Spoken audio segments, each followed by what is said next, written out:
Alam nating lahat na mahirap ang buhay.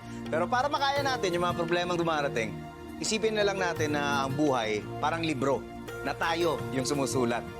Bawat chapter, bawat problema, tayo ang gagawa. At kung nakagawa tayo ng problema, syempre, pati yung solusyon, kayang-kaya. Tayo yung mamimili kung ano yung gusto nating storya.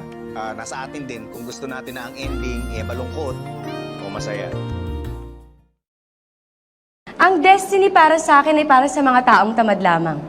Diyos ko naman, kung lahat tayo ay naniniwala sa destiny, edi sana lahat na lang ng tao dito nakaupo at naghihintay ng kanyang kapalaran.